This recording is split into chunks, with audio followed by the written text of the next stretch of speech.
Ya, halo, selamat siang pemirsa. Apa kabar Anda di akhir pekan kali ini? Senang sekali saya Pram Senjaya kembali hadir menemani Anda dalam Ayu Siang pemirsa. Selain 3 berita utama tadi, Ayu Siang juga akan menyuguhkan beragam informasi penting lainnya.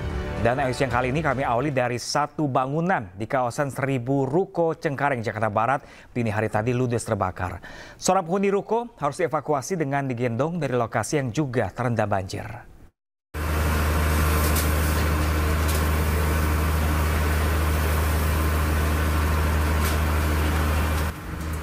Kebakaran melalap habis satu ruko penjual peralatan sembayang di kawasan 1000 Ruko Cengkareng, Jakarta Barat.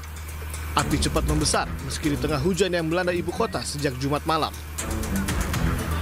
Petugas harus memecahkan kaca jendela dan membuka paksa pintu ruko untuk memadamkan api dari lantai 1 hingga lantai 2. Petugas pemadam kebakaran berjibaku memadamkan api di lokasi yang juga terendam banjir.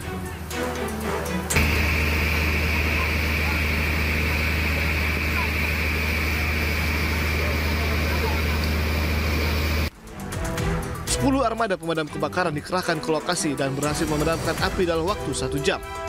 Belum diketahui pasti penyebab kebakaran yang terjadi saat hujan deras ini.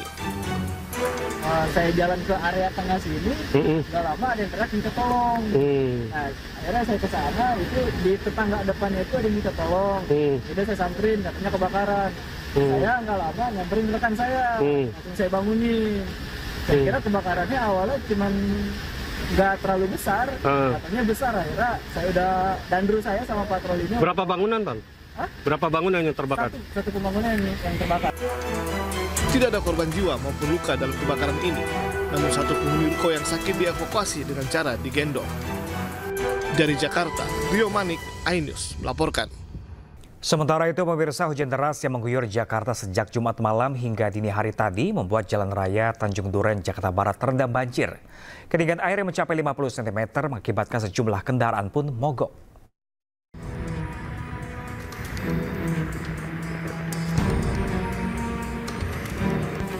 Jalan Raya Tanjung Duren, Jakarta Barat dini hari tadi terendam banjir setelah hujan deras mengguyur ibu kota sejak Jumat malam. Selain derasnya hujan, drainase yang buruk juga membuat air cepat menggenang dengan ketinggian hingga 50 cm. Sejumlah mobil dan sepeda motor yang nekat melintasi banjir akhirnya mogok karena mesin yang terendam banjir.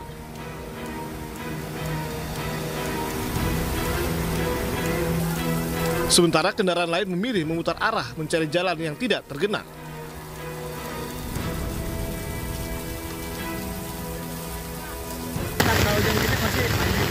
Banjir, Pak ya? Ini pengendara bisa lewat nggak nih? Saya juga mau pulang juga nggak bisa. Oh gitu. Sana juga banjir sama. Mobil atau motor yang nggak bisa? Mobil dan motor nggak bisa. Nggak bisa, Pak ya? Emang tingginya berapa, Pak? Ada 50. Aduh, kurang tahu sih kalau penyebabnya. Yang pasti aliran airnya nggak jalan ya. Gitu, Pak ya? Ya, Kalau di derah hujan terus, semakin tinggi atau gimana nih? ya makin tinggi bang. Kalau hujannya lama, Ini setinggi apa, Bang, tengah-tengah ini, Bang? itu tengah-tengahnya Ada 50 cm, Bang? ada sebodi motor Satria itu. Oh gitu. Warga dan pengguna jalan yang sering melalui jalan ini pun berharap agar pemerintah kota Jakarta Barat memperbaiki drainase agar banjir tidak terus melanda saat hujan deras tengah mengguyur. Dari Jakarta, Rio Manik, iNews melaporkan. Sementara itu pemirsa, hujan deras yang mengguyur Jakarta sejak malam membuat ruas jalan pintu air Cengkareng Timur, Jakarta Barat terendam banjir. Tak sedikit sepeda motor mogok lantaran nekat menerjang banjir setinggi 60 cm.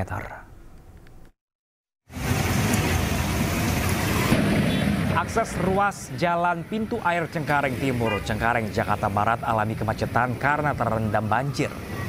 Hanya kendaraan roda 4 yang berhasil menerjang banjir dan tak sedikit motor mogok lantaran nekat menerjang banjir 60 cm. Banjir kali ini disebabkan intensitas hujan deras yang terjadi sejak semalam hingga pagi tadi. Selain faktor hujan, juga meluapnya aliran kali Cengkareng dan juga konstruksi jalan yang rendah.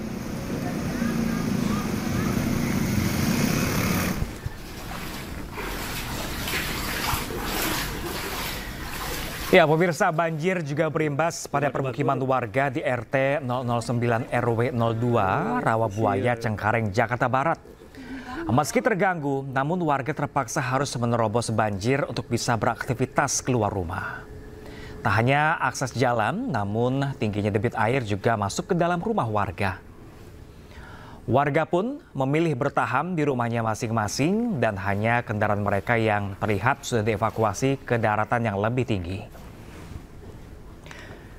Banjir setinggi 60 cm ini diperparah dengan luapan air Kali Mogovar.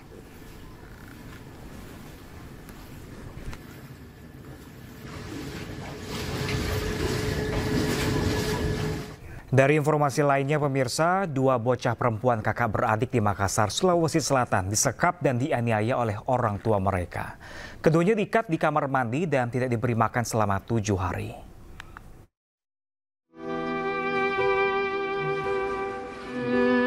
Malang nian nasib 2 bocah perempuan kakak beradik di Makassar, Sulawesi Selatan ini. Keduanya kritis dan dirawat di Rumah Sakit Bayangkara Makassar usai dievakuasi dari sebuah rumah kontrakan. Kedua korban, masing-masing berusia 8 dan 9 tahun, disekap oleh ayah kandung dan ibu tiri mereka. Tak hanya disekap, mereka juga kerap dianiaya dan tidak diberi makan selama 7 hari. Tubuh mereka kurus kering dan dipenuhi luka. Terkadang, pelaku tega mengikat kedua korban di dalam kamar mandi. Pertama itu ada luka bakar di perut sama di paha. Terus untuk anak yang kedua memang luka bakarnya agak lebih banyak karena luka bakarnya sekitar 58% kalau yang anak kedua. Kalau yang pertama sekitar 5% saja. Untuk berapa lamanya mereka di sini mungkin karena kondisinya yang kurang gizi sekali, kemungkinan mungkin sekitar semingguan mungkin tidak makan. Jadi itu butuh waktu. Kita belum bisa pastikan sampai berapa lama. Kedua pelaku mengaku tega menyiksa anak-anak mereka sendiri lantaran kedua korban dianggap nakal. Di sini terakhir itu tanggal 31 Januari. Sudah disekap dan ditaruh diamankan di dalam WC per tanggal 3 Februari dalam keadaan dirantai dan memang ada mengalami beberapa kekerasan fisik dari orang yang ada di rumahnya. Kedua pelaku kini telah ditahan dan menjalani pemeriksaan intensif. Sementara kedua korban masih menjalani perawatan baik pengobatan luka fisik maupun trauma. Dari Makassar, Yol Yusfin, Syahrul Adiaksa, iNews melaporkan. Dan pemirsa, untuk mengetahui informasi terkini terkait kasus 2 bocah yang disiksa oleh orang tua mereka, sudah terhubung bersama kami Kapolres Pelabuhan Makassar, ada AKBP Restu Wijayanto. Selamat siang, Pak Restu. Selamat siang, Pak Pram. Ya, Pak Restu, bisa dikabarkan kepada kami semua seperti apa kondisi terkini dari 2 bocah yang menjadi korban penganiayaan kedua orang tuanya ini? Baik, terima kasih. Di sini kami ingin menyampaikan kondisi terkini dari penyampaian dokter yang sedang saat ini menangani para korban. Kedua korban ini atas nama ST dan IS saat ini sudah mulai membaik dari keadaan sebelumnya karena memang kondisi kesehatan dari kedua anak ini dalam keadaan kekurangan gizi, sangat kekurangan gizi, dan saat ini sudah mulai membaik, sudah dilaksanakan operasi kemarin untuk mengangkat beberapa luka. Dan saat ini masih dalam perawatan di Rumah Sakit Bayangkara Makassar. Selain dari adanya perawatan di sana, Pak Restu, adakah pendampingan dari pihak keluarga lainnya terkait kedua bocah tersebut? Baik, sementara dapat kami sampaikan di sini ada saudaranya, kakaknya yang ikut juga sesekali menjenguk karena kondisinya juga masih sangat memprihatinkan. Selain itu dari pihak kepolisian juga melakukan pendampingan di sana, ada beberapa dokter kepolisian yang selalu mendampingi dari Polres Pelabuhan. Oke, kalau sejauh ini Pak Restu, seperti apakah ada trauma healing untuk keduanya mengingat ini masih pada kecil-kecil, Pak Restu?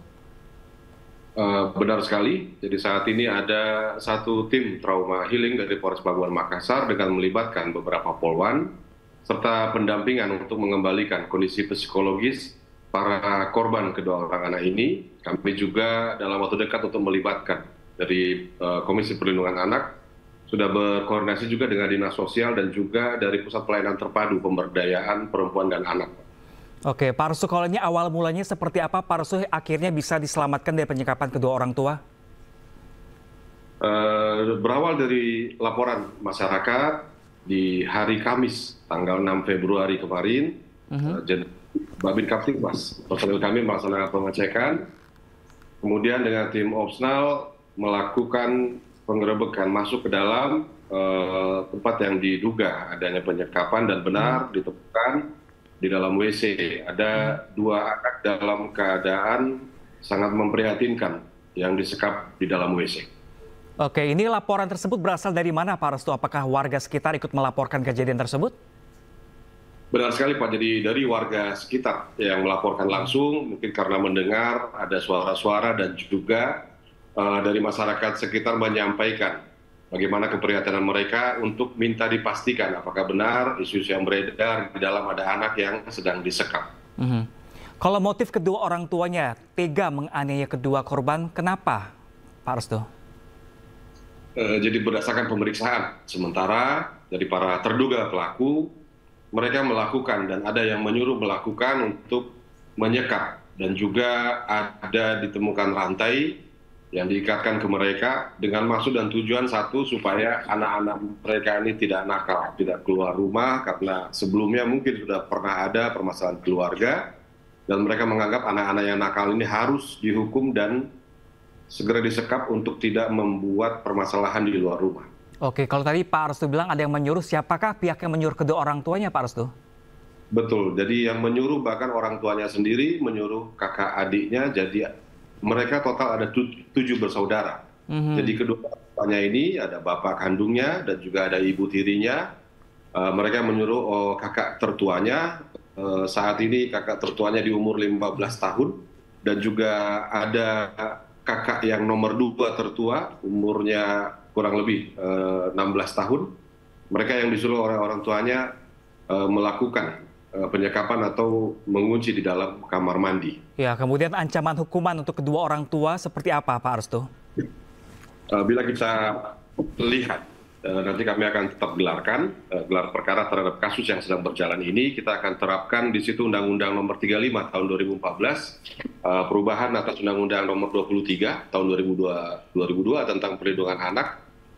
Di situ bisa diterapkan ancaman maksimal 5 tahun penjara untuk para pelaku. Oke, baik. Terima kasih banyak Pak Restu atas berbagi informasi bersama kami. Semoga jadi pelajaran. Dan terakhir, untuk penganiayaan anak terjadi di Makassar dan juga di wilayah Indonesia pastinya. Terima kasih banyak Pak Restu. Salam sehat dan selamat bertugas kembali. Ya, pemirsa, diduga hilang kendali saat berkendara di tengah hujan, satu mobil menabrak pembatas jalan di tol dalam kota Slipi, Jakarta Barat dini hari tadi. Pengemudi mobil yang terjepit di dalam kabin dievakuasi dan dilarikan ke rumah sakit.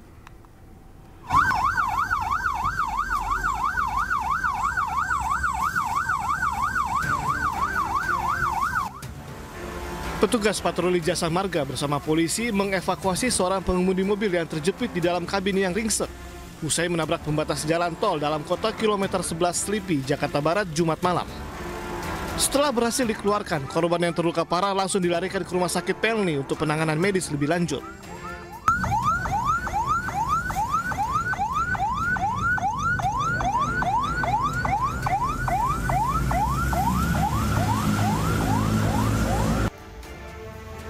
Sebelumnya, mobil yang dikemudikan korban terlibat kecelakaan tunggal.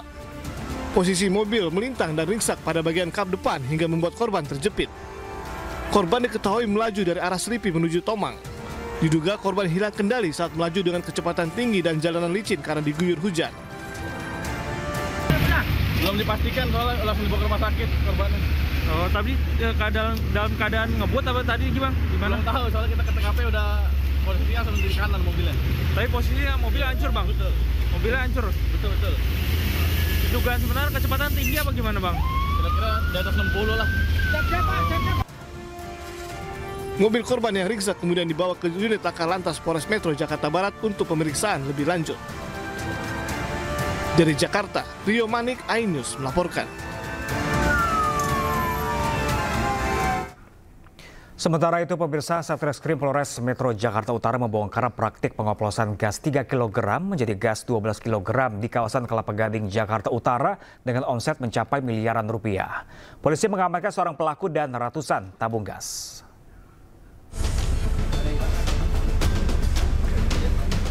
Kelangkaan gas dimanfaatkan oleh pelaku untuk meraup keuntungan dengan cara melakukan pengoplosan gas 3 kg bersubsidi menjadi gas 12 dan gas 50 kg.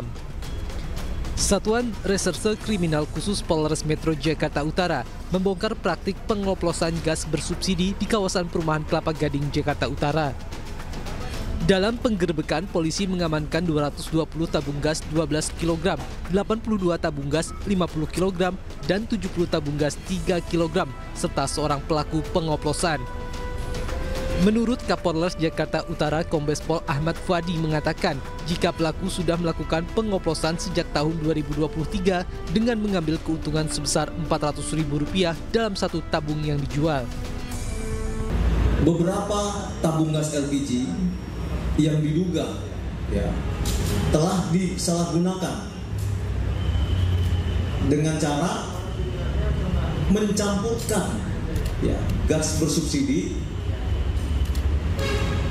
untuk pelaku jual kembali dengan harga di bawah eceran tertinggi, sehingga ini adanya penyalahgunaan LPG atau istilahnya adalah dari gas 3 kg disuntik ke gas 12 kg, sehingga pelaku ini mengambil keuntungan dari adanya gas subsidi dari pemerintah.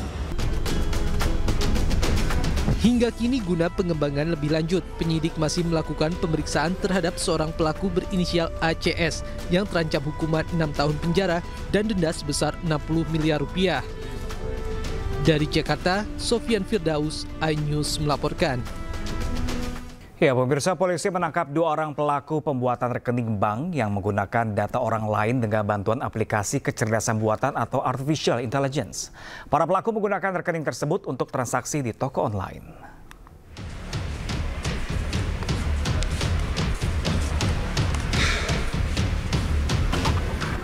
Inilah 2 pelaku berinisial PM dan MR saat digiring oleh penyidik Subdit 2 Direktorat Reserse Siber Polda Metro Jaya yang ditangkap di 2 lokasi berbeda, yaitu di kawasan Denpasar, Bali dan di Labuhan Batu Selatan, Sumatera Utara. Kedua pelaku melakukan aksi pembuatan rekening bank dengan mencuri data orang lain yang dikenalnya dari media sosial. Untuk verifikasi wajah saat membuat rekening, pelaku menggunakan aplikasi kecerdasan buatan atau artificial intelligence. Rekening bank yang berhasil dibuat itu digunakan untuk transaksi di toko online. Dari hasil pemeriksaan, pelaku mengaku mendapatkan keuntungan hingga Rp10 juta. Dengan menggunakan identitas atau data orang lain tanpa izin, dengan bantuan sebuah aplikasi website AI gratis. Kemudian tersangka PM melakukan rekayasa video verifikasi wajah dengan maksud dan tujuan agar video verifikasi wajah tersebut dianggap sebagai pemilik data diri yang sebenarnya, sehingga akun aplikasi perbankan tersebut dapat diaktifasi. Untuk mempertanggungjawabkan perbuatannya, kedua pelaku dijerat dengan pasal UU ITE dengan ancaman hukuman 12 tahun penjara. Dari Jakarta, Helmi Sajangbati, iNews melaporkan. Viral di media sosial, pemirsa, seorang guru di Lamongan memberikan penjelasan ke siswa sambil menggebrak meja saat para siswanya bertanya mengapa tidak bisa masuk data eligible seleksi nasional berbasis prestasi atau SNBP. Dan kini guru tersebut resmi dinonaktifkan dari jabatannya sebagai Waka Kurikulum. Faktornya apa saja, Bu? Sampai 10E itu sudah kita bikin masing-masing. Gitu loh. Saya di bawah itu di SK. Nah ya, kenapa kok nggak bisa kayak itu kenapa? Viral di media sosial, video berdurasi 25 detik oknum guru perempuan memberikan penjelasan dengan nada tinggi sembari menggebrak meja. Sementara di ruangan yang sama, terdengar suara siswa yang menangis saat protes mempertanyakan data mereka tidak masuk sistem seleksi nasional berbasis prestasi atau SNBP. Usai viral, oknum guru tersebut akhirnya resmi dinonaktifkan dari jabatannya sebagai Waka Kurikulum di MAN 1 Lamongan. Pencopotan dilakukan usai pihak sekolah lakukan pemeriksaan internal. Pasca kejadian, Kemenak Lamongan mengingatkan seluruh lembaga pendidikan di bawah naungan Kementerian Agama lebih teliti. Yang bersangkutan sudah dinonaktifkan dari jabatannya. Nah, sementara ini sudah dipegang oleh penggantinya Ibu Robiul Muhaimin SAG. Ya. Nah, semoga dengan adanya kejadian ini menjadi pelajaran bersama bahwasanya kita harus bekerja sesuai dengan SOP. Nah, kemudian menjeli karena memang kejadian ini tidak hanya di satu Lamongan saja, tapi ada yang lain. Sementara itu, data eligible 22 siswa MAN 1 Lamongan yang tidak bisa masuk dalam sistem PPDS sebagai syarat pendaftaran jalur SNBP masih menunggu hasil pelimpahan dari pihak sekolah. Dari Lamongan, Jawa Timur, Abdul Wahid, iNews melaporkan. Wakil Ketua Komisi 3 DPR RI, Ahmad Sahroni terlibat perdebatan dengan Polwan Ibda Feren Az-Zahra Putri. Keduanya beradu pendapat perihal kasus siswa Bintara, Valiono Boni Rafael, yang dikeluarkan dari Sekolah Polisi Negara Polda Jawa Barat. Namanya, Bu? Mohon izin pimpinan sidang, kami dari Bab Psikologi Polda Jawa Barat izin menyampaikan nama Ibda Feren Az-Zahra Putri SPSI. Oke. Seseorang ini bisa terjadi kepada orang lain. Bapak bikin laporan aja kalau nggak suka sama dia, udah bikin ini nggak benar, analisanya begini. Pak, rusak Pak. Perdebatan terjadi dalam rapat Komisi 3 DPR RI Jumat siang. Ahmad Sahroni beradu pendapat dengan Ibda Feren perihal siswa Bintara Valiono Boni Rafael yang dikeluarkan oleh Sekolah Polisi Negara Polda Jawa Barat. Valiono dikeluarkan pada 3 Desember 2024 karena dinyatakan mengalami gangguan jiwa. Karena mohon maaf. Sahroni menganggap penilaian tersebut hanyalah sebuah asumsi. Sahroni bahkan sempat memotong pembicaraan Ibda Feren karena menurutnya paparan tersebut merupakan ujaran kebencian. Mohon izin pimpinan sidang, kami dari Bab Psikologi Polda Jawa Barat memiliki perilaku atau sikap yang arogan dan angkuh. Yang bersangkutan sendiri pada saat diwawancara, saya tanya, bagaimana sih? Bu Baren, stop. Karena ini udah meluapkan kebencian, ini nggak baik, ini nggak boleh. Ini nggak bisa. Ini bukan faktual dari cerita apa yang terjadi. Ini hanya kebencian, nggak boleh ini. Masa menuduh si ini nggak benar, si ini nggak benar, si itu nggak benar. Pertanyaan saya akan tanya ibu apakah benar? Belum tentu. Pemirsa, Menteri ATR BPN Nusron Wahid meninjau lokasi tanah warga yang telah dieksekusi oleh Pengadilan Negeri Cikarang pagi di Kabupaten Bekasi, Jawa Barat pada Jumat kemarin. Ditemukan 5 sertifikat tanah warga yang dianggap sah dan tidak bermasalah karena tidak berada di peta eksekusi. Saya ada ngontrak sekarang Pak, ngontrak juga. Uangnya boleh utang, boleh minjem sama ibu guru Pak. Ya baik, teman-teman ya. Pasca eksekusi tanah yang dilakukan Pengadilan Negeri Cikarang di wilayah Kampung Bulu, Desa Setiamekar, Kecamatan Tambun Selatan, Kabupaten Bekasi, Jawa Barat, Menteri ATR BPN Nusron Wahid mendatangi tanah warga yang terkena eksekusi oleh Pengadilan Negeri Cikarang. Pihaknya memeriksa 5 sertifikat tanah milik warga dan dianggap sah karena tidak termasuk di dalam peta eksekusi. Ya, almarhum. Oh, ini asli Jogja. Oh, asli Jogja. Ya. Ibu kan Jogja. Bekasi. Suami Jogja, saya Palembang. Oh, Palembang. Wong Kito. Wong Kito Galo. Nusron Wahid menyatakan bahwa Pengadilan Negeri Cikarang harus lebih teliti melakukan eksekusi tanah warga dan lebih berhati-hati karena harus sesuai dengan lokasi peta eksekusi. ATR BPN memastikan 5 tanah milik warga yang terkena eksekusi akan diperjuangkan dan akan menjembatani ke Pengadilan Negeri Cikarang untuk mengganti rumah para warga yang sudah dieksekusi.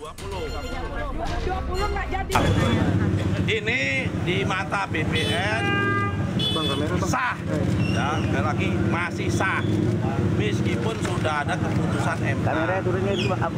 Kenapa sah? Karena di dalam keputusan MA tersebut, pengadilan dan MA tersebut tidak ada perintah kepada BPN untuk membatalkan sertifikat ini. Sementara itu, menurut salah satu warga yang tanahnya terkena eksekusi seluas 230 meter persegi, merasa senang dengan kedatangan Menteri ATR BPN ke lokasi eksekusi karena dianggap telah memperjuangkan 5 orang warga yang memiliki sertifikat tanah yang sudah ditempati selama 30 tahun. Emang cuma memperhatikan saya anak kecil. Terima kasih banyak, terima kasih sekali. Saya sangat terbantu sekali. Untuk kita bertahan hidup lah, kita punya rumah. Dalam kesempatan ini, Nusron Wahid juga meminta kepada Pengadilan Negeri Cikarang dan BPN Kabupaten Bekasi untuk mengkaji ulang terkait 5 sertifikat warga yang dieksekusi. Dari Kabupaten Bekasi, Jawa Barat, Didit Junadi, iNews melaporkan. Dewan Pimpinan Pusat Partai Golkar menyelenggarakan acara pembukaan rapat kerja nasional di kantor DPP Partai Golkar Slipi, Jakarta Barat pada Sabtu pagi. Pembukaan Rakernas Partai Golkar dibuka secara resmi oleh Ketua Umum DPP Partai Golkar Bahlil Lahadalia. Dengan mengusung tema pemantapan konsolidasi organisasi untuk mensukseskan agenda politik Partai Golkar, kegiatan ini dihadiri oleh sejumlah jajaran pengurus DPP Partai Golkar dan para ketua DPD Partai Golkar tingkat provinsi di seluruh Indonesia. Adapun tokoh politik yang terpantau hadir dalam acara ini yakni Menteri Komdigi Mutia Hafid, Menteri Perindustrian Agus Gumiwang, Ketua DPD Partai Golkar Jakarta Ahmed Zaki, Gubernur Lemhanas Aceh Hasan, serta anggota Komisi 3 DPR Bambang Susatyo. Dalam pembukaan Rakernas kali ini, nantinya ada serangkaian kegiatan paripurna yang dilaksanakan mulai dari pengesahan jadwal dan tata tertib Rakernas, pemaparan dan pengesahan program prioritas 2024-2027 Partai Golkar, hingga penerimaan laporan-laporan dari daerah.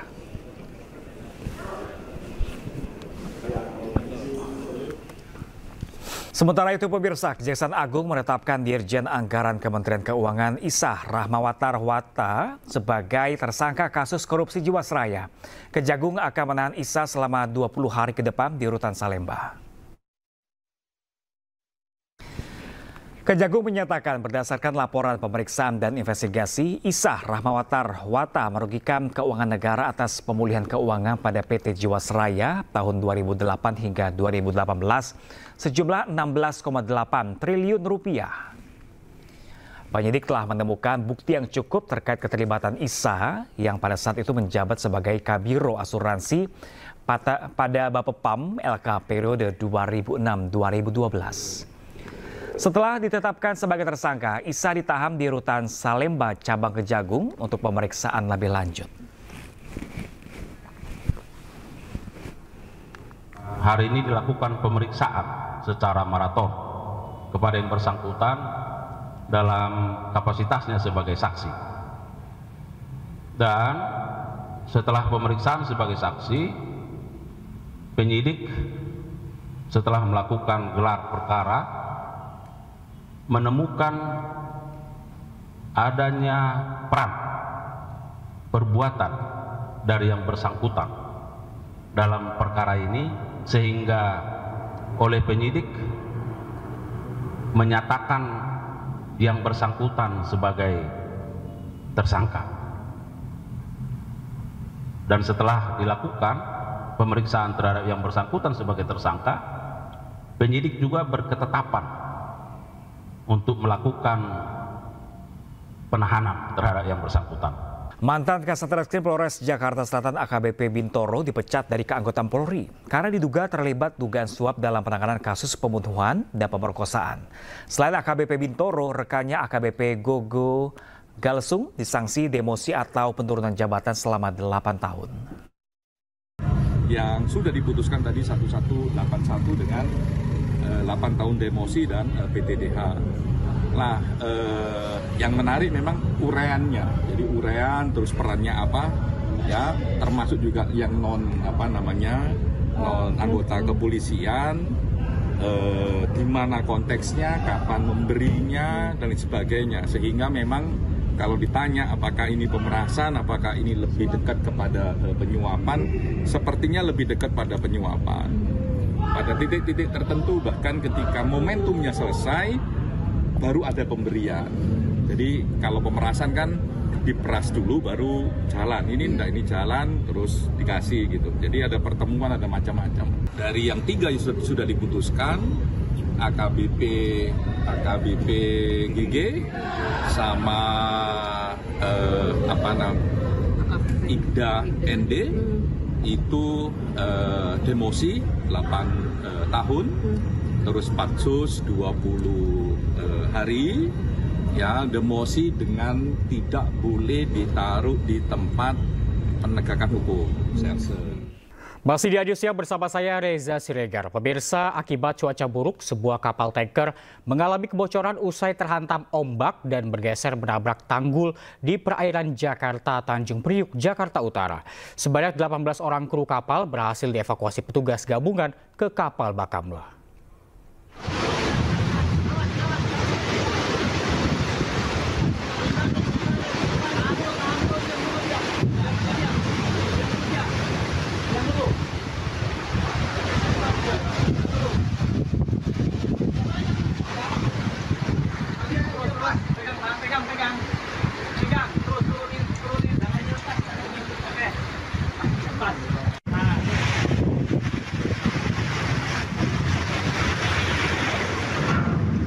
Inilah upaya penyelamatan yang dilakukan petugas gabungan setelah mendapat laporan adanya kapal yang mengalami kebocoran dan langsung menuju ke lokasi berusaha menyelamatkan kru kapal di perairan Jakarta Tanjung Priuk, Jakarta Utara sore tadi. Kapal tanker MT SB5 BSI mengalami pergeseran akibat angin kencang dan gelombang tinggi saat berlabuh di Boy Timur, Pelabuhan Tanjung Priuk, kemudian mendarat hingga ke area Breakwater Boy Timur, Pelabuhan Tanjung Priuk, Jakarta Utara. Sebanyak 17 kru kapal dan 1 kapten berhasil diselamatkan petugas gabungan dengan menggunakan 4 buah kapal petugas terhadap kru kapal tanpa muatan tersebut. Hari ini pada pukul 17.05, tim SAR gabungan yang terdiri dari ada KSOP dan juga dari Polair dan tim SAR gabungan lainnya berhasil melakukan evakuasi 18 orang dalam keadaan selamat dan dibawa ke Panduan Kepelabuhanan. BMKG sudah mengeluarkan peringatan dini akan terjadi angin kencang di perairan Teluk Jakarta dan Jawa Barat yang akan berlangsung 5 hingga 8 Februari 2025. Dari Jakarta, Sofyan Firdaus, iNews melaporkan.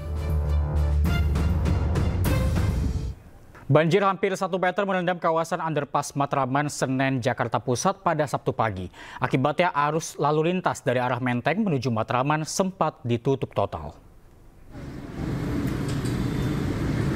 Hujan deras yang mengguyur kawasan ibu kota sejak malam tadi mengakibatkan underpass Matraman, Senen, Jakarta Pusat terendam banjir pada Sabtu pagi.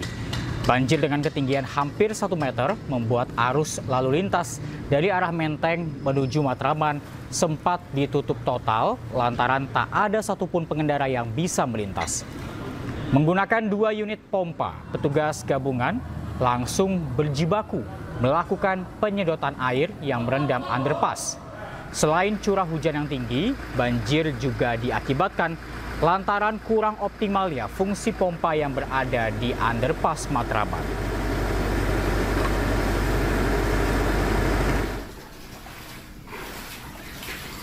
Banjir juga berimbas pada permukiman warga di RT 009 RW 02 Rawabuaya, Cengkareng, Jakarta Barat.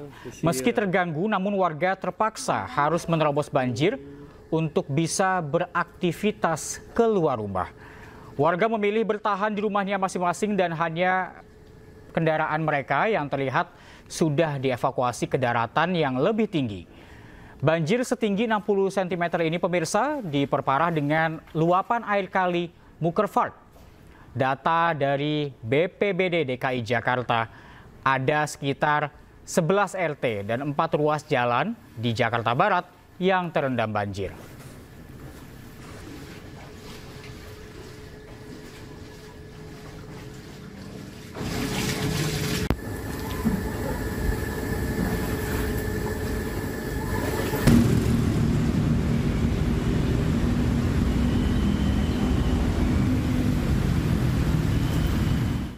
Yang semalam itu jadinya banjir. Ada luapan dari kali? Kayaknya enggak sih, soalnya airnya bening. Kalau dari kali itu biasanya lebih butek lagi sih airnya. Semenjak ada pompa air jadi cepat sih surutnya. Biasanya kan berhari-hari. Badan Meteorologi, Klimatologi, dan Geofisika atau BMKG memperkirakan selama beberapa hari ke depan, cuaca ekstrim masih berpotensi terjadi di sebagian besar wilayah di Indonesia. Berdasarkan data BMKG, wilayah yang intensitas hujan tinggi berada di wilayah Jawa, Bali, serta Nusa Tenggara. Kalau dilihat dari kondisi cuaca beberapa hari kemarin, memang hujan dengan intensitas sedang hingga lebat memang terjadi di sebagian wilayah di Indonesia. Bahkan untuk Jakarta sendiri hujan di dini hari masih sering terjadi ya. Kalau dilihat dari beberapa hari kemarin memang masih terlihat ada siklon tropis Thalia ya untuk wilayah perairan Samudra Hindia Selatan Banten yang saat ini bergerak menjauhi wilayah Indonesia. Dan kalau dibilang pengaruhnya siklon tropis Thalia sudah tidak berpengaruh untuk cuaca di wilayah Indonesia. Namun untuk ketinggian gelombang masih cukup berpengaruh ya untuk perairan wilayah Indonesia. Selain itu kalau dilihat dari pengaruh lainnya, angin monsun baratan yang juga membawa angin kencang ke sebagian wilayah Indonesia bagian selatan, serta massa udara dingin yang dibawa dari surakan dingin dari wilayah Asia masih turun hingga ke wilayah di Pulau Jawa maupun hingga Nusa Tenggara untuk beberapa hari ke depan ini yang memicu cuaca masih cukup buruk untuk. Dan untuk mengetahui kondisi banjir di Rawabuaya, Jakarta Barat, sudah bergabung bersama kami rekan Hadisti di sana melalui sambungan telepon. Selamat siang Hadisti, bagaimana kondisi banjir di sana saat ini? Ya, selamat siang Reza dan juga pemirsa. Terkait dengan kondisi banjir di kawasan pemukiman Rawabuaya hingga saat ini sekitar pukul 11.30 waktu Indonesia Barat, banjir ini masih mengenangi pemukiman warga di kawasan Rawabuaya, Jakarta Barat ini. Kurang lebih ada 14 RT di RW 2 yang tergenang banjir hingga saat ini. Ketinggian banjir ini bervariasi mulai dari 30 cm hingga terparah 60 cm, di mana ini dapat dilihat di layar kaca Anda bagaimana genangan ini kurang lebih mencapai setinggi lutut orang dewasa. Dan tentunya ini terlihat bagaimana kondisi air memasuki rumah ataupun juga pemukiman warga dan juga menggenangi sejumlah kendaraan yang terparkir di kawasan ataupun juga pemukiman warga. Adapun penyebab dari banjir ini terjadi karena curah hujan yang tinggi sejak Jumat malam hingga Sabtu dini hari tadi. Dan selain itu juga luapan kali yang ada di sekitaran Rawabuaya ini juga menyebabkan kondisi genangan air ini cukup parah. Dan tentunya kondisi ketinggian banjir ini cukup mengganggu aktivitas warga setempat, mulai dari aktivitas kerja, kemudian untuk melakukan aktivitas sekolah dan juga aktivitas sehari-hari lainnya. Reza dan juga pemirsa, meskipun genangan banjir di sini tergolong cukup tinggi, namun warga sekitar tampaknya ini memilih untuk tidak mengungsi dan hanya menunggu air surut. Dan menurut warga juga banjir ini sering melanda di kawasan ini dan biasanya banjir ini akan surut dalam waktu 24 jam. Namun sejauh ini kami memantau tidak ada upaya lebih yang dilakukan oleh warga sekitar untuk menanggulangi genangan, Reza, di mana warga ini hanya menunggu genangan banjir ini surut dan memanfaatkan pompa air yang mengalirkan air ke kali di kawasan Rawabuaya ini. Reza. Baik, terima kasih Hadisti Arifah melaporkan langsung dari Rawabuaya, Jakarta Barat. Selamat bertugas kembali. Dan pemirsa, sementara itu lebih dari sepekan banjir masih merendam ratusan rumah di Pamanukan, Subang, Jawa Barat. Korban banjir kini mulai kesulitan mendapatkan air bersih.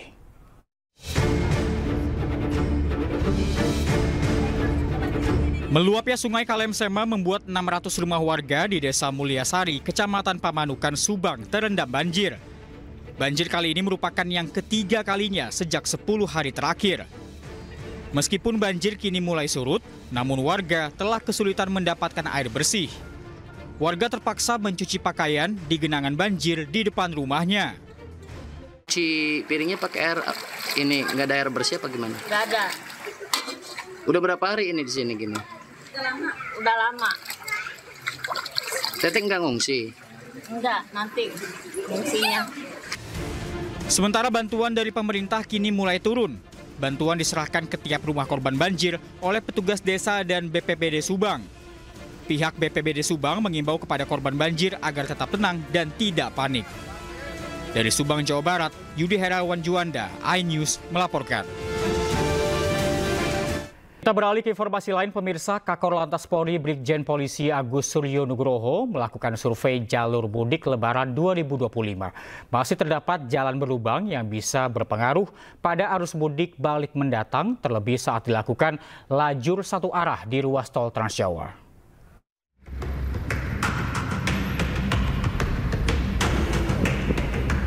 Kakor Lantas Polri Brigjen Polisi Agus Suryo Nugroho meninjau sejumlah titik di ruas jalur nasional, jalur Pantura Simpang 3 Pejagan, ruas tol Trans Jawa, dan Jalan Nasional Semarang hingga Brebes, Jawa Tengah. Dari hasil survei, ruas tol Trans Jawa kondisinya masih bagus. Namun di wilayah Semarang, Batang, Pekalongan hingga Kabupaten Tegal masih ditemui jalan rusak dan berlubang. Kondisi tersebut bisa berpengaruh terhadap kelancaran arus mudik Lebaran mendatang. Terlebih saat dilakukan lajur satu arah ke arah Semarang di ruas tol Trans Jawa. Untuk jalur nasional yang berada di wilayah Brebes cukup bagus, tidak terlalu banyak yang berlubang karena ada yang jalan tol dicor. Tetapi yang di wilayah Semarang, Batang hingga Pekalongan Tegal itu masih banyak cukup jalan yang rusak, jalan berlubang. Tentunya ini nanti berpengaruh pada saat operasi ketupat. Para pengguna jalan diharapkan bisa memperhitungkan jarak tempuh dengan waktu istirahat, serta waspada kondisi jalan yang dilewati. Dari hasil evaluasi operasi ketupat Lebaran pada tahun lalu, banyak kecelakaan disebabkan karena kecepatan tinggi, pengemudi mengantuk, dan kurang menguasai kondisi medan jalan. Dari Brebes, Jawa Tengah, Yunibar, iNews melaporkan. Terima kasih Anda masih bersama kami di iNews Siang, pemirsa. Pemimpin umat Katolik dunia, Paus Fransiskus, menerima Presiden kelima RI yang juga Ketua Umum PDI Perjuangan, Megawati Soekarno Putri, di kediaman Paus di Santa Marta, Vatikan, Jumat sore waktu setempat.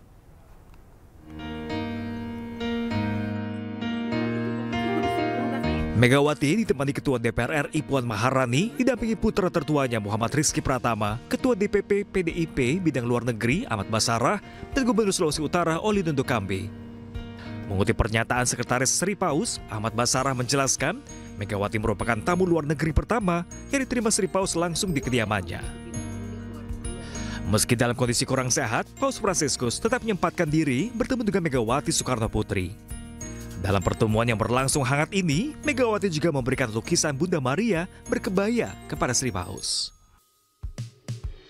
Saya merasa berterima kasih dan terhormat, tapi juga merasa makin besar ya tanggung jawab saya.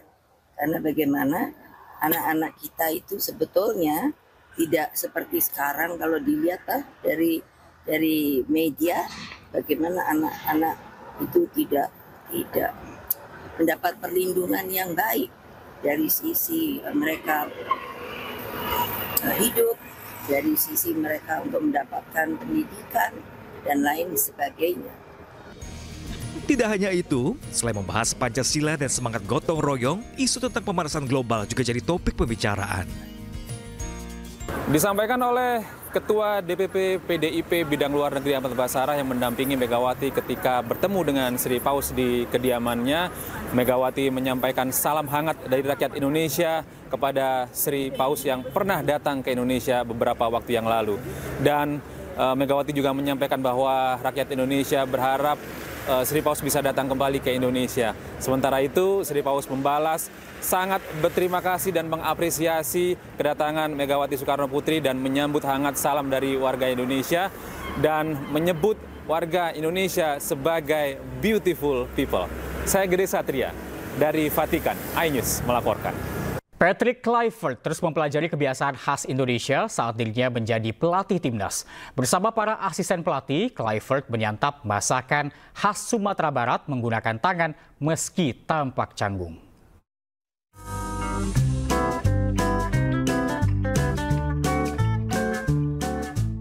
Ada suasana yang berbeda saat pelatih timnas sepak bola Indonesia Patrick Kluivert menikmati makan siangnya saat berada di sebuah rumah makan di Jakarta.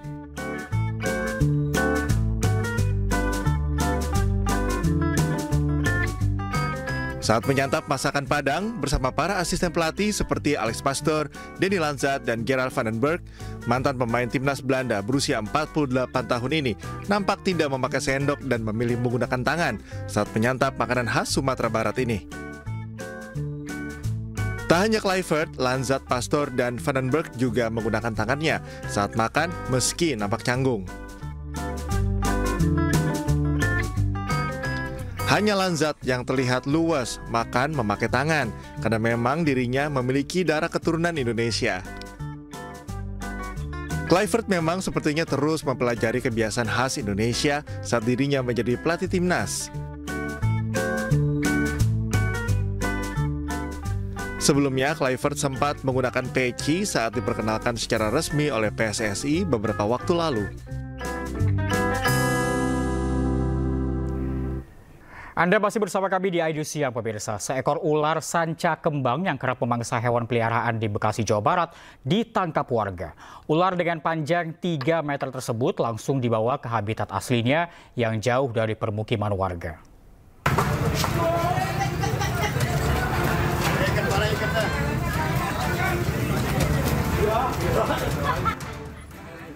Warga kampung Bojongkoneng, Desa Telaga Murni, Cikarang Barat, Bekasi dikejutkan dengan tertangkapnya seekor ular sanca kembang yang akan memangsa hewan ternak milik seorang warga.